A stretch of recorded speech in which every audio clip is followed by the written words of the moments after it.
another Josie Mae's Meals. Tonight's menu, we're going to do spaghetti squash. I did this once before. I'm going to do it a little different this time. I actually found these smaller spaghetti squashes. I usually end up getting like one big one for the family, but I'm going to just cut these in half and fill them back up as serving bowls. And I'm going to do a quick and easy sauce to put on it. The first thing I want to do is cut these in half, and I have some onions right here. Actually, I diced some onions, and I'm going to go ahead and take my onions and toss them into the pan. And I'm going to do just some mini meatballs, but I'm going to exclude the breadcrumbs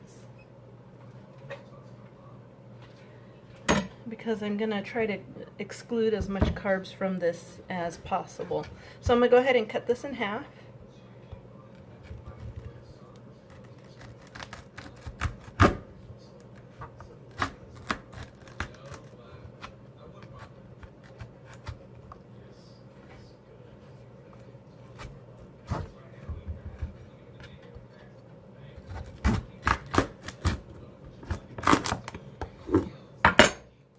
Let me break it in half.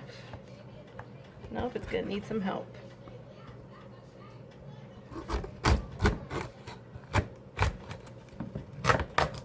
Alright.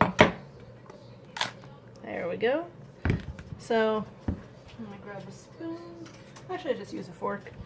I'm gonna pull out those seeds. Normally, I put these in the oven, but I think I'm gonna try this one on the stovetop.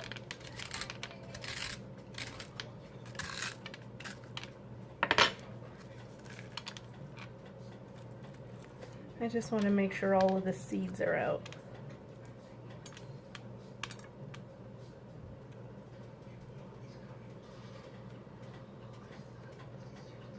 Okay. This is going to be a perfect size for us.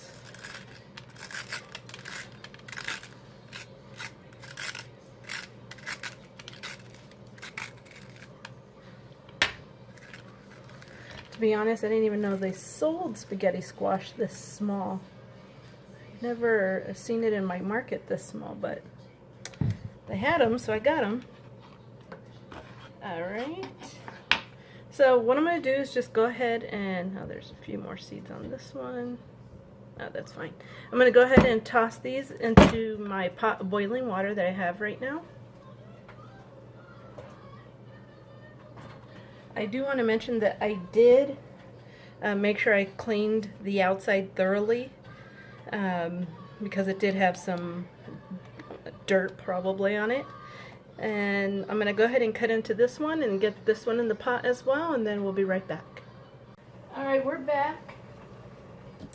I went ahead and got the onions out of the pan, and they're all softened. So I'm going to go ahead and start adding my meatball mixture.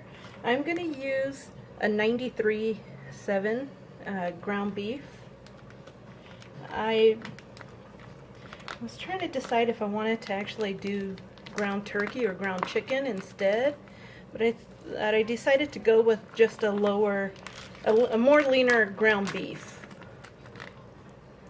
because I don't want to lose that meatball flavor. Alright, so I have that tossed in there. I'm just going to do a quick wash of the hands.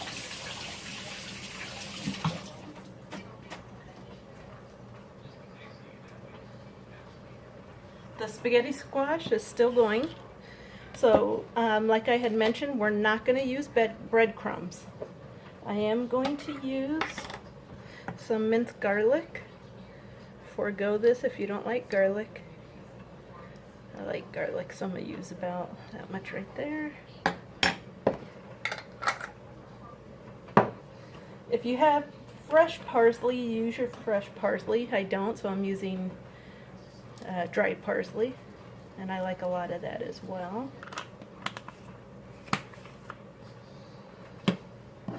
1 egg.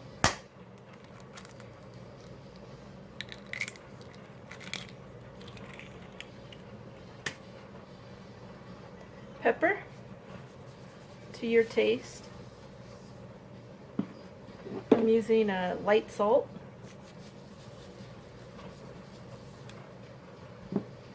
And of course, our parmesan. I think I'm going to use, I'll just put the rest of it in there.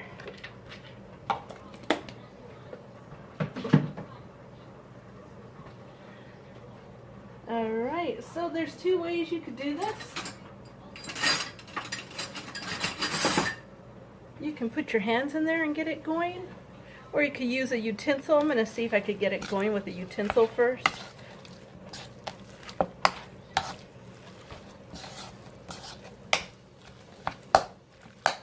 And I think the utensil will work just fine.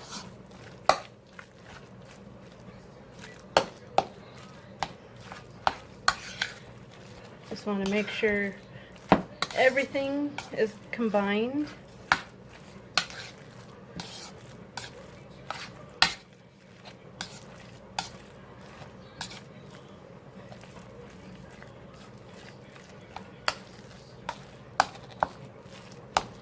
If you use the back part of your spoon, you could get it combined in there a lot better. And it looks like it's pretty well combined. Just get these onions on the edges.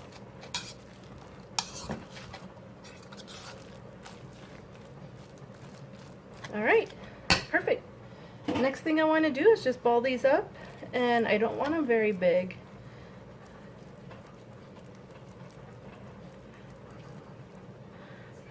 About that size. And it's because I want to just do these on the stove top. I'm going to get them browned up, and then I'm going to simmer them in the sauce.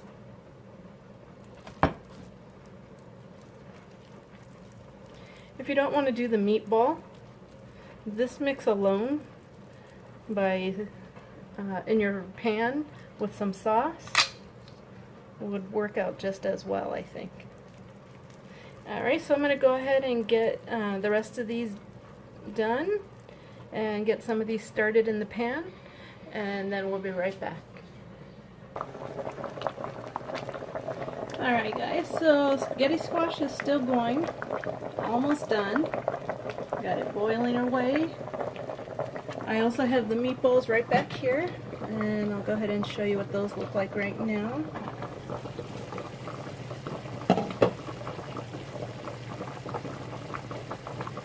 I can smell the parmesan on them. They smell great.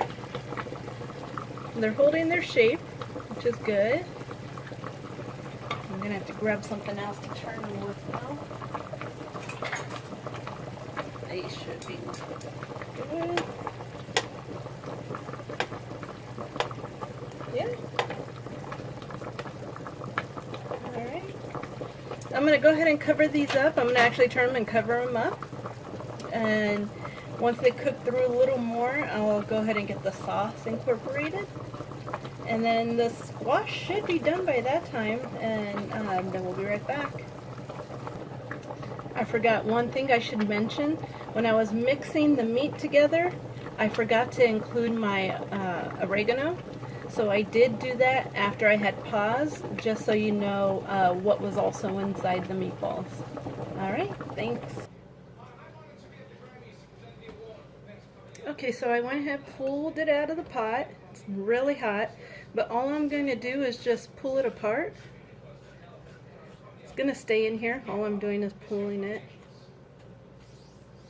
I had it in the pot for, gosh, I want to say about 25 minutes. Alright, that's all I'm going to do. I'm going to do the same to this one here. These are really hot. Oh, there's a seed there. I just tossed it. I swear I never cook without making some kind of mess. Alright. There we go. Get that seed I tossed.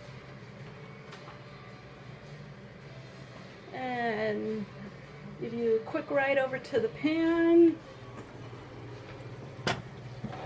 and I'll show you the progress on the meatballs.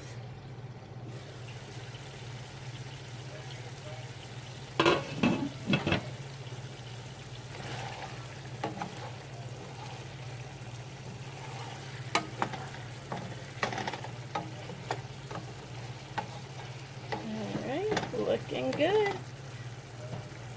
So I'm going to let those go for a little longer, but I want to show you what sauce I'm going to use because I'm not making my own sauce. But I found this one. I want to try it. Look, it sounds pretty good. There you go. The reason why I decided to give this one a shot is not only because it's eggplant and artichoke, but it's no artificial ingredients and no added sugar. So it has about 6 grams of sugar in there, which is a lot better than some of the other store-bought brands. Alright, so I'm going to go ahead and let those go, and then I'm going to add the sauce in, let it simmer, and then we will talk. Alright guys, this is the end of the spaghetti squash and meatballs. I have about 4 meatballs sitting on there. If you want, you could top it with some extra parm. I'm not going to because I think I put plenty in the meatballs. But that is all ready to go.